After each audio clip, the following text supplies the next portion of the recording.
Welcome back to DSR. I'm going to dive back into some content from Comrade Warner's. And this one's going to be a Paladin subclass called the Oath of Radiance, which is pretty cool. And this is the first one he did, and it's still better. Still better than most content we get from partner creators. So, great job. So here we have some more art by the artist formerly known as Kiss. No, currently known as Kiss. Really great art. The Oath of Radiance Paladin. And here is the content. Oath of Radiance. Mend the broken, purge the dark. The Oath of Radiance drives paladins to eradicate darkness in all its forms. These warriors heal wounds of flesh and spirit, yet relentlessly confront sources of despair. They forgive mortal flaws, but unleash searing wrath on entrenched evil, corrupt tyrants, fiends, and other architects of suffering. Many swear this oath to gods of light or dawn, channeling their power into radiant magic. Others swear to the innocent who suffer in the shadows, an unshakable conviction that darkness must be opposed. To allies they are lightbringers, to tyrants they are annihilation, proof that no shadow is eternal. These paladins share the following tenets. Shine light upon all shadows, mend the broken in mind of body, seek justice, but with patient heart. Okay, so pretty cool starting off there. Level 3, our first feature, Beacon of Light. When you cast a spell of first level or higher, or use a class feature that restores hit points or deals radiant damage, you can expend one use of your channel divinity to mark a creature you can see within 60 feet of yourself as part of the same action. So no action economy required. The marked creature sheds bright light in a 10-foot radius and dim light for another 10 additional feet for 10 minutes. For the duration, once per turn, whenever you restore hit points to a creature other than the marked target or deal damage, radiant damage to a creature other than the marked target with a spell of first level or higher you cast or a class feature, the marked target either regains hit points equal to half the amount restored or damage dealt round down, or takes radiant damage equal to half the amount restored or damage dealt round down, your choice. All right, let's pause there. So what this is doing is it's creating a second target that if you, and that target could be an ally or a foe, and then if you deal radiant damage or heal anyone else, you can, at your choice, heal or deal damage to that creature. It doesn't matter if you healed this one, you can still deal damage to that one. So you can mark in some kind of enemy and then be healing all your allies. And every time you heal an ally, this one's going to take damage. Or you can do the inverse, right? Where, hey, this ally is on the front line. They're taking a bunch of damage. It could be yourself, I guess. And every time you deal damage to anyone else or heal anyone else, that ally is going to get healing. Okay? Kind of a lot of text. Relatively a lot of text. His text is still shorter than a lot of other partner content we get. But I felt it was worth clarifying. Just, pausing there to explain it. If multiple creatures are affected by the healing or radiant damage, that's the initial effect, right? Then this effect uses only one creature's result, your choice. So if you mark an enemy and then you cast Mass Cure Wounds and heal a bunch of allies, only the result for the healing for one of them is applied to that marked target. That's all it's saying. Okay, if a weapon attack is used when casting a first level or higher spell, such as Divine Smite, and it includes multiple sources of radiant damage, use the total radiant damage dealt to calculate the effect. So I guess that would mean if you're a level 11 or higher and you have Radiant Strikes, which adds 1d8 radiant damage to all of your attacks, and you Divine Smite, and you have Divine Favor going, you would add Radiant Strikes, Divine Favor, and Divine Smite, add all that up. That's the radiant damage dealt when you're calculating what happens to the marked target. So that's pretty cool. For the duration, you can use a bonus action to mark a new target or a new creature, ending this effect on the previous one. So you can move it around. That takes a bonus action, which is fair. Okay, so we're starting off pretty good here, right? It's essentially doubling any healing you're doing, or not doubling. It's adding 50% to any healing you're doing, or adding 50% to any radiant damage you're doing. Now, it's on always a secondary target. Actually, the marked target sheds this light once per turn whenever you restore it to a creature other than, okay, you can't, heal the marked target and then give the marked target more healing, right? You've got to either heal somebody else or deal radiant damage to somebody else, and then the marked target is affected. So you can't double down on the marked target. So it's 50% more, but it's to a secondary target. Now, 50% more on the same target would just be crazy too high. So it makes sense that it's a secondary target and only 50%.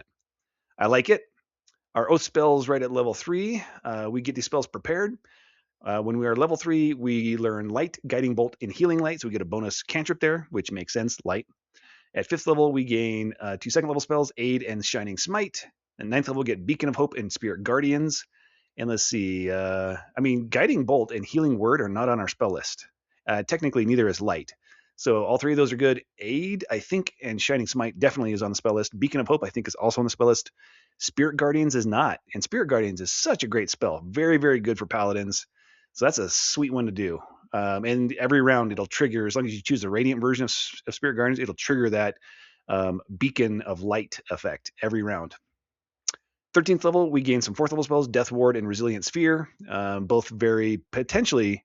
So Death Ward is a good or a decent support spell. Resilient Sphere is actually a pretty good support spell. If somebody's just about to die and you need to save them, Resilient Sphere. Now, they can't affect the battlefield anymore, but they can't be targeted anymore. Or if you just need to take an enemy out of the battlefield, just take them off the board for a while you finish everything else, boom, Resilient Sphere. So it's also a really good control spell. 17th level, Telepathic Bond, which is nice on a Paladin because it is a ritual. So you can use your 5th level spell without expending your 5th level spell slots, which are very, very precious to you. And then Mass Cure Wounds, which makes a ton of sense here. Level 7, Aura of Radiance. Your Radiant Presence enhances your magic and pierces darkness. You gain the following benefits. Radiant Well. When you cast a 1st level Paladin spell, roll a d6. On a 5 or 6, a spell slot is not expended. This effect also works with 2nd level Paladin spells at level 10 and 3rd level Paladin spells at level 15. So this is pretty good. This is better than that Epic Boon where you roll a d4 and have a 25% chance. This is a 33% chance. But it only works on your 1st through 3rd level Paladin spells. That's decent. I like it. Piercing Light. You and your allies can see normally in dim light and darkness, both magical and non-magical, within 60 feet while in your aura of protection. So note that this will work through the darkness spell, because the darkness spell blocks normal vision and dark vision. It doesn't block this feature called Piercing Light. It also doesn't work against Devil's Sight, the Eldritch Invocation from Warlocks, because it would have to say it specifically blocks Devil's Sight. And because this Piercing Light and Devil's Sight both have different names that are not dark vision, they are not affected by the darkness spell. So yeah, you and your allies can see through the darkness spell up to 60 feet through any form of darkness. Note that they have to be standing in your aura in order to see the 60 feet though, okay? And right now your aura is only at 10 foot, so they've got to be pretty close to you for them to see through it. But still, that's quite useful. I like it. Level 15, Boundless Light. Your healing light overcomes what is typical. Overcomes what is typical. You gain the following benefits. Radiant Ward. Whenever you restore hit points to a creature with a spell of 1st level or higher, when you cast or higher you cast or a class feature, that creature gains temporary hit points equal to your charisma modifier. That's decent, right? Nice little buff. And it's on top of anything else you're doing. And it says whenever you use restore hit points with a spell or class feature. So you can be using Lay on Hands. And every time you give somebody 1 point of Lay on Hands, and that will give them 5. If you have a +5 modifier in your charisma, that'll give them 5 temporary hit points. That's a great feature, especially for a paladin who can like piecemeal their Lay on Hands like that. They don't have to give 5 points of healing. They can give 1 point of healing to activate this buff. So, which might be worth doing between every combat. Just give everybody 5 temporary hit points by giving everybody 1 healing that they may or may not need. Then Holy Reach, your Lay on Hands can now target creatures up to 60 feet away. That's actually fantastic, okay? Because Lay on Hands is normally touch range only. And making it 60 feet is a big deal. At that point, it's better than Healing Word, I guess. Now, if you run out of Lay on Hands, then I guess use Healing Word. But save those spell slots and use Lay on Hands at 60 feet at a 60-foot range, which is the same range as Healing Word, right? And Lay on Hands doesn't say you have to see the target, which is another way that it's better than Healing Word. Healing Word, you have to see the target. So if you can't see a target, for some reason they're invisible, or there's something blocking your vision, like an illusion, you can still Lay on Hands at 60 feet. That's actually a pretty solid level 15 feature. Level 20, Shining Paragon. Holy Radiance shields allies and blinds the wicked. Light's duality perfected. You gain the following benefits. Holy Presence. As a magic action, you can cast Holy Aura without requiring concentration, without expending a spell slot, without preparing the spell, and without material components. Just kind of take everything off. Once you use this feature, you can't use it again until you finish a short or long rest. Okay, so let's bring up the spell. This is an 8th level spell. takes an action to cast. It's an emanation from yourself, 30 foot. So you're level 20 paladin. So your normal aura is 30 foot. So this has the same area as your normal aura. Lasts 1 minute, takes concentration, but this is a very powerful effect. So for the duration, you emit an aura in a 30-foot emanation. While in the aura, creatures of your choice have advantage on all saving throws, and other creatures have disadvantage on all attack rolls against them. In addition, when a fiend or an undead hits an affected creature with a melee attack, the attacker must succeed on a Constitution saving throw or have the blinded condition until the end of its next turn. So this is very powerful. It's an 8th level spell, and you can do it once per short or long rest. So this is very good. And an interesting departure from the typical Paladin capstones where it's always some sort of like Super Saiyan form, like they, suddenly get powerful and go into this super form, which is cool. There's nothing wrong with that. It's just I like to see a different approach here. And again, an 8th level spell you cast for free once per short rest. That's a big deal. So you're going to be able to use this more often than most paladins get to use their capstone. They're either, I think all the capstones now say that you have to expend a 5th level spell slot to activate it again. So they're going to do it once per day plus once per 5th level spell slot. You're going to do this once per short rest without expending any spell slots. Pretty good. But we're not done. Back to the feature, Duality of Light. While your Beacon of Light is active, you are treated as a marked creature in addition to the target of the feature. Any effect triggered by healing or radiant damage applies to you and the marked creature separately. So that's the Beacon of Light from 3rd level, which is, this person's going to get some extra damage or healing. You are now one of those creatures, right? So there's now a marked target and you're a marked target and you both glow. And anytime you deal radiant damage to anyone else or heal anyone else, both of you also either, your choice, take radiant damage or heal. So you could be healing yourself and 2 allies while just blasting somebody with radiant damage.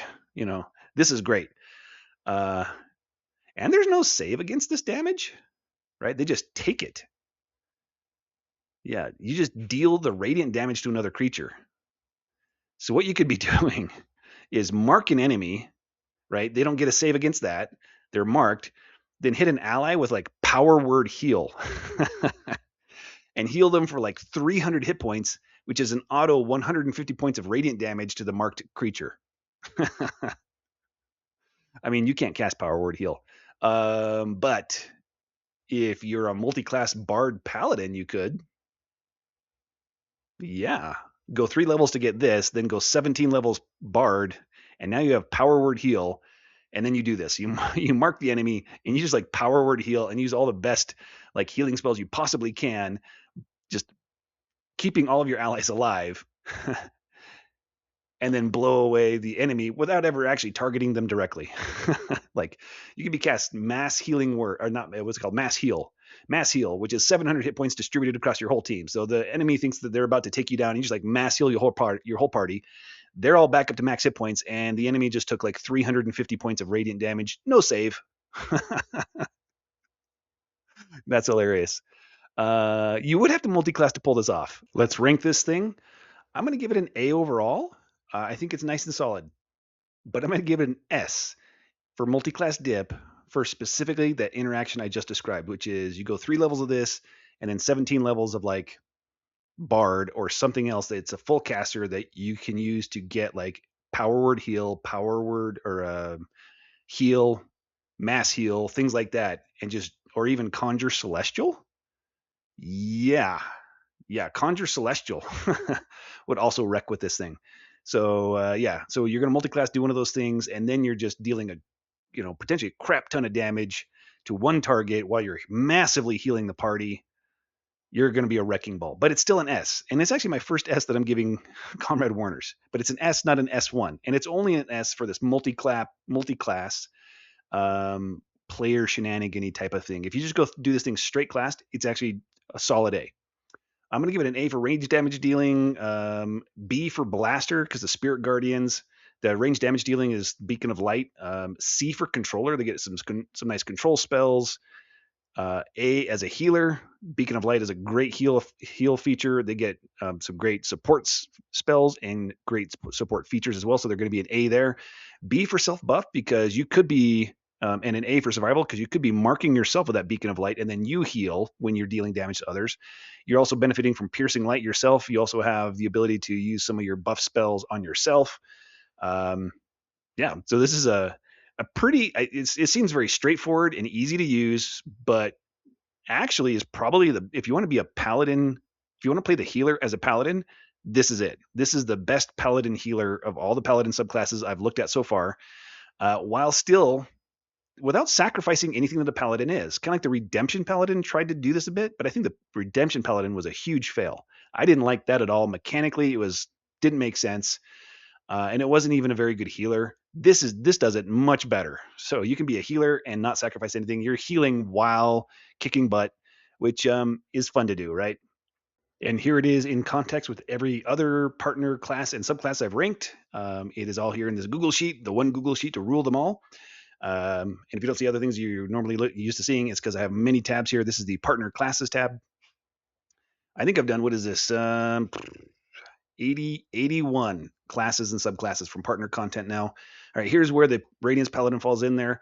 And yes, it is Comrade Warner's first S that he gets. But this was the first one he ever did. And S is okay. And S is just fine, right? As long as he doesn't hit an S1, this thing's okay. And I like it. It's pretty good. So all of his stuff is really solid. This guy should publish a book. That's it for this one. Thanks for watching. Remember, if you don't have enough D&D in your life, check the video description. You can find links to join my Discord or find me on Start Playing Games. You can also find the link to get the access to that Google Sheet. You don't have to sign up for anything. You just follow the link, and you can use this. You'll have to make a copy of it if you want to filter or sort it, but that's how Google Sheets work. And I do update this on a regular basis. You might have to get a new copy every time you want to use it, I guess, or once a day or something like that. I don't know. If you are the kind of person who loves analyzing and comparing and contrasting things, and you always have ideas about how things should be ranked, I would love your help. The more people that get involved in refining all these, the better this gets. So if you have thoughts on how I've ranked something from this video, please let me know in the comments. If you have thoughts on other videos, you want to engage in a broader discussion on it, please join my Discord. I've got a channel dedicated to just discussing these ratings and helping me refine these things so that it is better, right? The more people that get involved, the better this gets for the community. And that's what I'm trying to create here is a community resource that helps all of us, reducing some of the paperwork overhead of D&D so we can have more fun playing D&D, which is the point of it, right? Because D&D is a game, and the only point is to have fun with your friends. So please be cool when you play D&D, okay? All right, catch you next time.